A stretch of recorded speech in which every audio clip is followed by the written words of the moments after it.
un bûcheron abattait un fromager dans le village de Gogoba, Kani.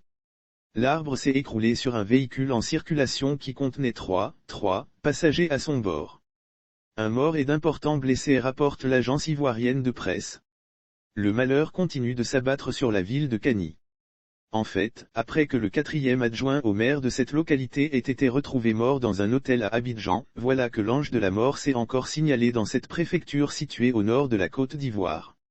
Les circonstances du drame cette fois-ci, c'est un fromage qui était en train d'être abattu dans le village de Gogoba, sous-préfecture de Worofla, département de Kani, qui s'écroule sur un véhicule en circulation, apprend-on de l'agence ivoirienne de presse, AIP.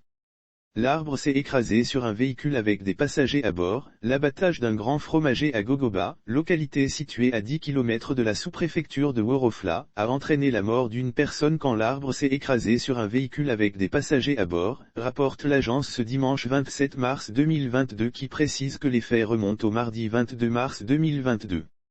Lire aussi Côte d'Ivoire, un bateau a coulé à Abidjan. Tout sur les circonstances de cet accident maritime. Il ressort que SK, sieur de profession, était sur le point de faire tomber l'arbre quand une camionnette conduite par KD, 50 ans environ, se présente dans le périmètre d'abattage avec à son bord 3 passagers. Ce dernier, interpellé sur le danger de la chute imminente du gros arbre, n'a pas accepté de marquer un arrêt, au prétexte qu'il doit urgemment se rendre dans le village voisin pour charger de la marchandise, ajoute AIP. Le bûcheron prend d'abord la fuite avant de se rendre à la gendarmerie. Le conducteur KD prend alors la décision de poursuivre sa course, mais son passage sur les lieux coïncide avec la chute du fromager qui s'abat sur la camionnette.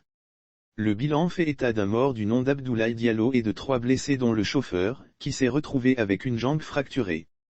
Pris de panique, le bûcheron SK a pris la fuite, avant de se rendre à la brigade de gendarmerie, conclut l'AIP.